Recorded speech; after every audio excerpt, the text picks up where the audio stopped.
You're watching Chamber Zone, your business community at work. Representing the Vernal Area Chamber of Commerce, your host, Joel Brown. Yeah, very good. Hello and welcome to the Chamber Zone, your business community at work. I'm your host, Joel Brown from the Vernal Area Chamber of Commerce, and with me here today is Glade Allred, good friend of mine and co-chair for the Vernal Community Holidays celebration.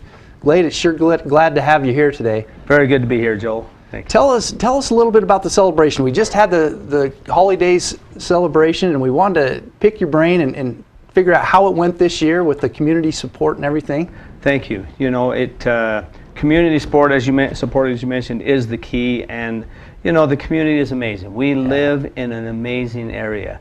I have people, as we travel other areas, surrounding areas, can't believe that we're able to do something like this, and it is truly the people. And the businesses, they got behind it. We were really worried this year. It took a lot of extra work. We have some good employees that did a lot of work trying to find the money, and businesses and agencies stepped up, and we were able to put on a great festival. And I think it went very well. Yeah, that's great. You know, talking with the mayor and the county commissioners, there was an overwhelming success story in regards to it. Even with the downturn in the economy, we've seen kind of a downtick with the economy, and we've seen just an overall, like you said, an overwhelming support from the community.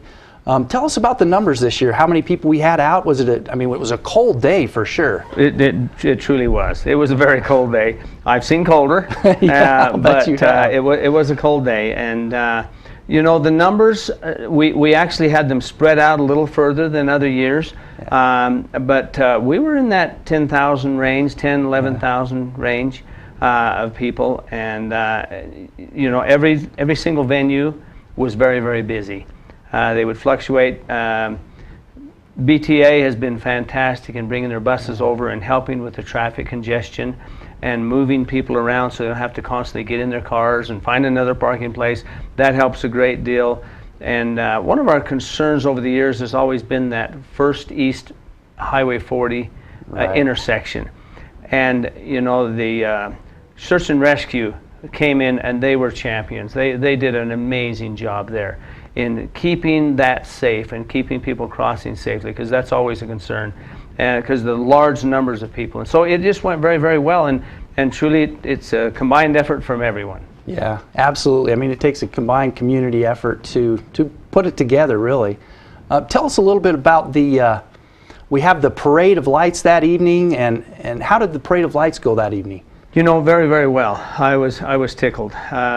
Preceding the parade of lights, we have the Jingle Bell Show and Glow, and that's always fun, and they come down right there ahead of the parade, and then the parade of lights. I was impressed with the number of floats and the quality of the floats, the numbers of people that line Main Street as you get out there and look up and down Main Street. It is truly amazing. I always appreciate parts of the community that step up. For instance, the large flag that we've seen at other parades. They made arrangements this time to go ahead and have that on the East End, and they got a light tower donated, and we're able to illuminate that. And here again, it's great that the rental business donated that use of that, and it was just really went well. Yeah, that adds some real flair to it. Yeah, it absolutely does. Tell us a little bit about, is it just the local community that we get involved, or are there people from outside the community that come to holidays? You know what, we have seen those numbers from outside the basin grow every single year. I know the city manager, Ken Bassett, mentioned to me, he said in between when he was not on stage giving away prizes, he would be out amongst the people talking and visiting. And he said, I was absolutely amazed how many of the people that he talked with that didn't live right here in Vernal, that had traveled in. Some of them, whether it be from Roosevelt or other areas, it's fun. I know of a whole clan that comes out of eastern Utah, and it's just really fun to see that. We bring in a lot of people out of Colorado. Some come over the hill from the edge of Wyoming, and a lot of them off the Wasatch Front. I know people from Logan that come, and all up and down the Wasatch corridor. So yeah, we're drawing a lot of people, and that's the idea, is to give them a reason to come home for for Christmas Yeah. or Thanksgiving and kick off the holiday season rather. Yeah, that's great. That's great. Moving forward with like next year, what would you suggest? I mean, obviously we need volunteers. What are some of the things that we can do to help participate in holidays to make it a great event like it has been for so many years? Thank you. Volunteers are the backbone. We need people, whether they're able to come and give time themselves or talk to their employers and see if they'd be willing to get involved. The original concept of this event would be to have businesses say, we want to get involved and we'll take on this part of the event. We'll take on this and we'll fund it and we'll bring employees and help run it. And we would love to see more of that take place, more actual involvement that way. It would help immensely. And the reason that we named this Vernal Community Holidays is the community part is important. We need them. Absolutely. You know, it's great talking with you here today, Glade. We had another spectacular year, phenomenal turnout with record numbers. We saw a great event with the Parade of Lights and a great turnout with that, with the Grand Marshal and the military or the fire department leading the way on that parade, and it was just overall great community effort to help. I want to thank everybody out there in the community for participating in this holidays event. It's a great tradition for the Vernal area. We'll be discussing more chamber news after this short message. Stay tuned. We'll be right back. Almost 45% of the oil produced in Utah, 7.8 million barrels, comes from Duchesne County. That oil feeds our state economy, provides job growth, and supports local business. Here in Duchesne County, we're working to make Utah an economic, cultural, and technological leader. Whether you're here for business or pleasure, Duchesne County will welcome you with open arms and invite you to explore all the beauty of the Uinta Mountains. Duchesne County, close enough for business, far enough to get away.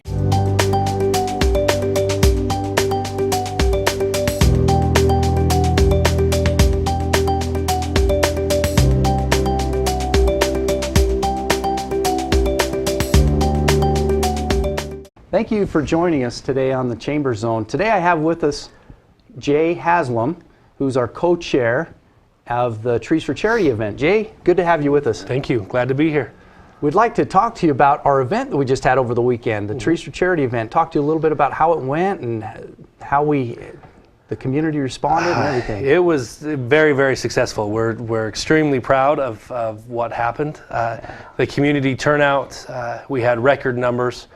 We had moved over to the conference center, the new conference center, so the venue really changed the outlook and the feeling of the event, really raised the bar that way.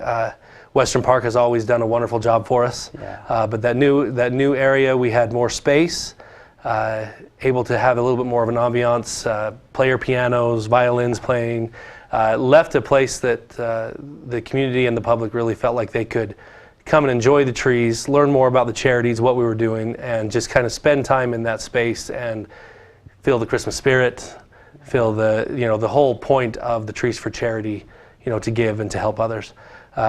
We had record numbers of visitors for the tree viewing for Friday and Saturday. What were those numbers? We had over 6,000 people come through, and it was a great event, and it didn't really feel crowded. We could have taken more.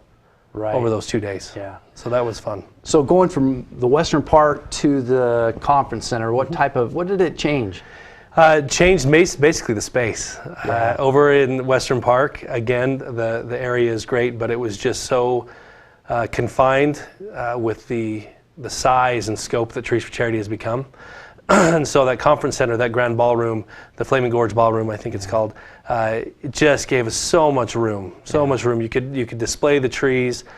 People could spend time in front of each tree instead of feeling like they needed to be moved quickly through the line to look through. So I think that benefited our charities because people could spend more time, learn about what they were donating to, and I think they just enjoyed it all around more. Yeah, that's great. We had an interesting dynamic that Western Park didn't have, and that was the new conference center. But in addition to that, it had the big screens. I was really impressed with the screens that we had to drop down, and you provided some great coverage of the trees. And we did. So we did something differently this year at the actual auction. We had the screens pulled down, and we were able to have a charity description show, and then some still pictures of close-up views of the tree, and then a video of up and down the tree, so everyone can see the detail and the work that these people have put hours and hours and money into each tree. And it really gave everyone in the audience the ability to look closely at each tree right before they bid on it. And I think it helped. A lot of people, we had some good feedback on that, so I was glad to hear that. That's great. We had a lot of good community input. We had huge amounts of hours that were donated from the community. Tell us a little bit about the committee and what goes into planning this event overall. The committee does a wonderful job. We have a group of people that just care. They care about the community. They care about the people here, and they want to do all we can. We actually start, I think our first actual meeting was in August of this year. So we only have about 6 months off from this year.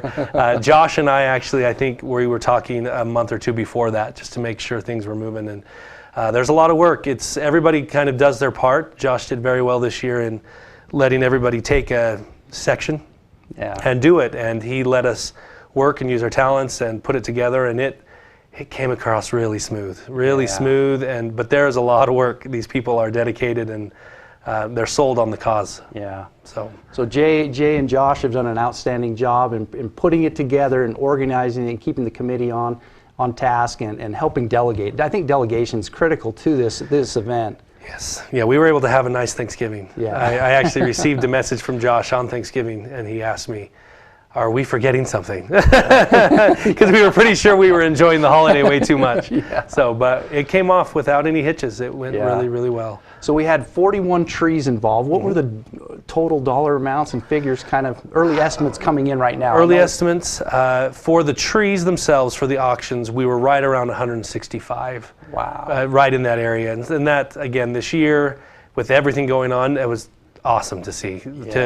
To be there at the auction, whether you were bidding on a tree or not, just to be there and to watch that happen, it's amazing. The community, how they support these charities, to be able to pull that much money out, it was amazing. We also, we have our blind, silent auctions, not blind, silent auctions that raise an additional, I don't know if I know the numbers there, but total about 185 right around there would be from the night of the auction.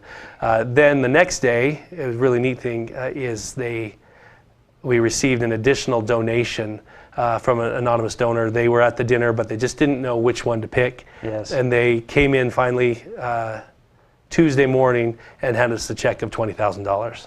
Wow. To go towards the charities. So if the numbers come in right, we'll have, we may have broke 200,000 for this year. Wow. So that's exciting. That's really exciting. Especially considering the kind of the downtick in the economy. I mean, that just shows the community support, the generosity, the charitable contributions that each of those people have done to the communities is great. Oh yeah. That's awesome.